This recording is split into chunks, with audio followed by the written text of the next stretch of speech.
Well, here we are.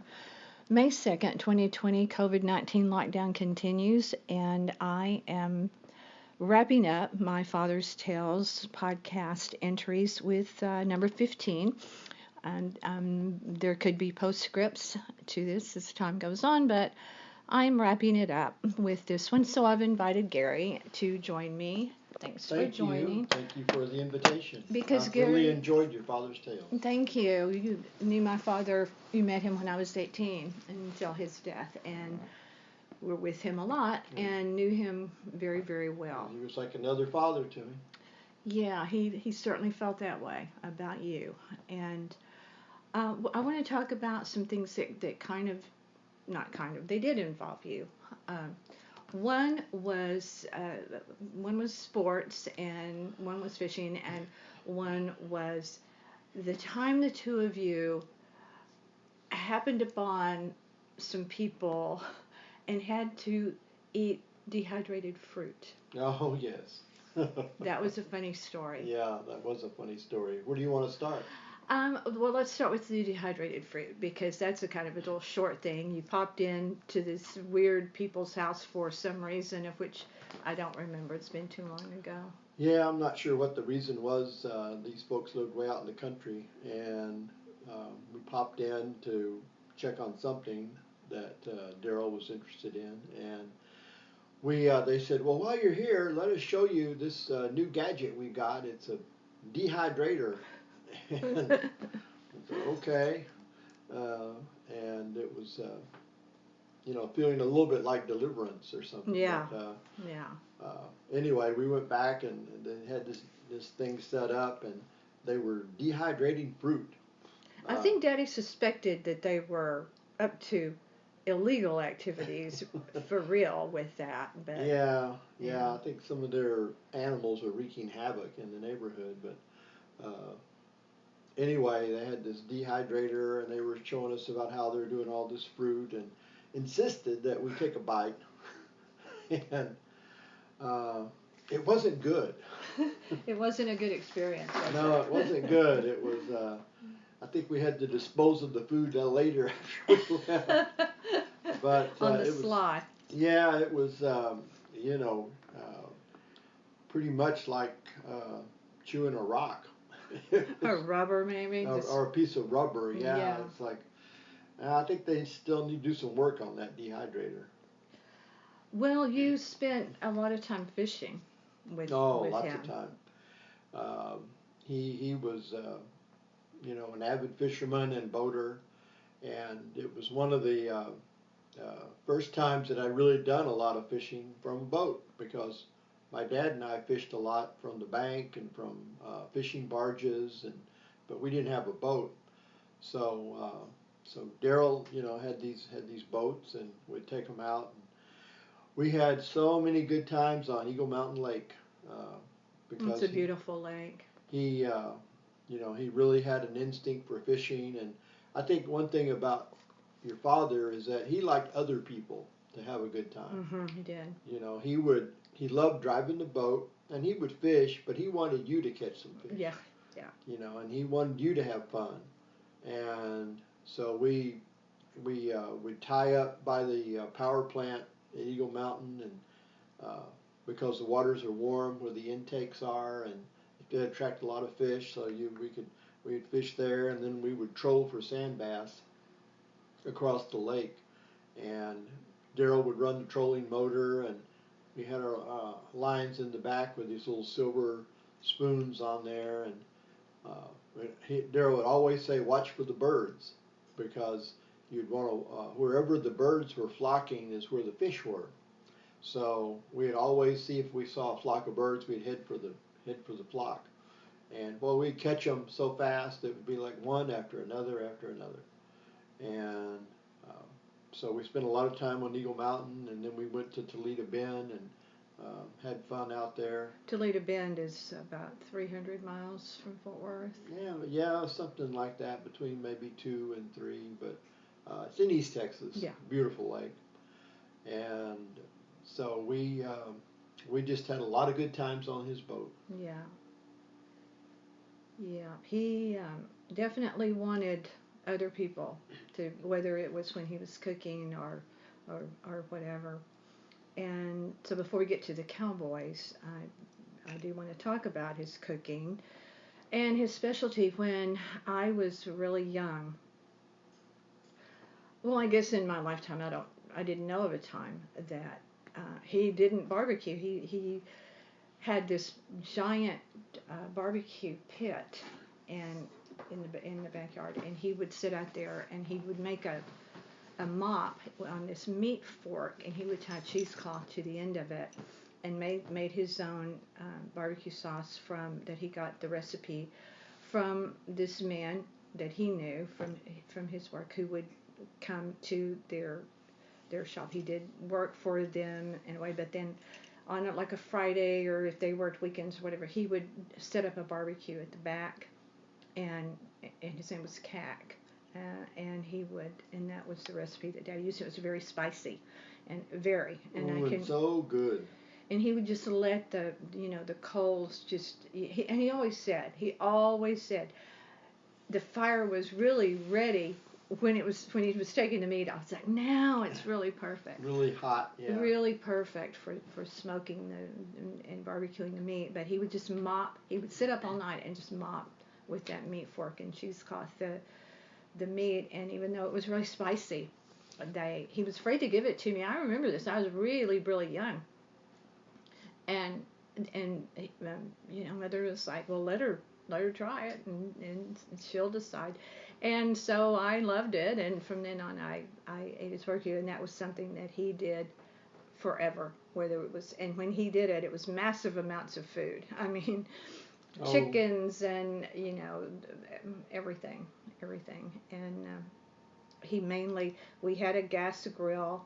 Yes, at one time. But that was really Mother. Mother had that installed for her, really, to be able to go out and grill stuff for dinner. Not a huge deal like what Daddy did. And he did that and forever. As when he was in the hospital at the very end, he said, when I get out, I'm going to have a big cookout for everybody. I'm going to have either a barbecue or a fish fry, probably a barbecue. And that was one of the last things that he, talked about wanting to do. And he had that big Army field kitchen. Yeah. It was just, it was full of meat, and it was so, boy, when he was doing a barbecue, you were there. Yeah, you really, really were. He was a master because whatever he did, he went all in, and he gave it. He gave it his best. He really tried to give it his best. Same thing with his garden. Whenever they moved from the city to the 6 acres, and he had a garden, he went all in and he grew everything under the sun out there. But lastly, to really wrap it up, something that was really big in his life, sports. He would sit, and he really didn't have anybody to watch baseball with. But he loved it, and he watched it. The Texas Rangers were his team. They were before they had been something else. And when he was young, he watched a team called the Fort Worth Cats. And but he would listen to it even on the radio if it wasn't televised. If he was working in his shop, he would have the radio on, or he would have a little transistor if he was sitting outside. He loved to watch baseball, but his real die-hard. Can I say one thing about baseball? Yeah. Is that one of my very special memories is I took my dad and Daryl. We went to a Ranger game together. You did. I forgot that. And it really was special for the three of us to be at that Ranger game. I completely forgot that. Wow, I'm so glad you mentioned that, because that was kind of a really cool deal. Yeah, that was a big deal. Yeah. But to continue on. Well, just his love of football. I mean, even when I was a kid, he and Mother would go to high school football games there at Farrington Field for the local high school teams, and loved football. But then when the Cowboys came on the scene, oh man. Yeah.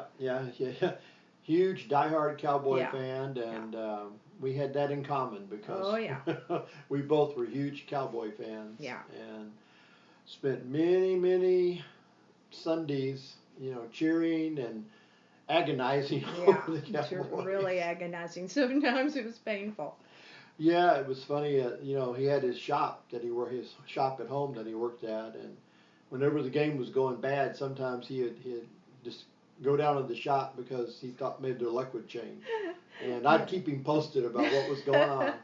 And he used horrible language, if you want to call it horrible, flowery language, whatever you want to call it. He spicy language about the team when they. Oh yeah, he didn't hold back. Anyone that was sensitivo could not watch football with my father because he didn't care who was there. He was going to say what he was going to say when they messed up. Yeah, when the game's on, please don't make noise. Don't, be doing.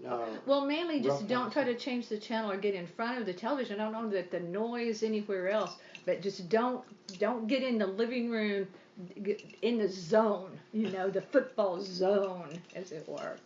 Yeah, it was. I think one time they were turned on an electric mixer and it My mother did. That was what would that have been? Thanksgiving, a Thanksgiving game? Yeah, I think so. It was a special day, and she turned on the hand mixer and it caused static.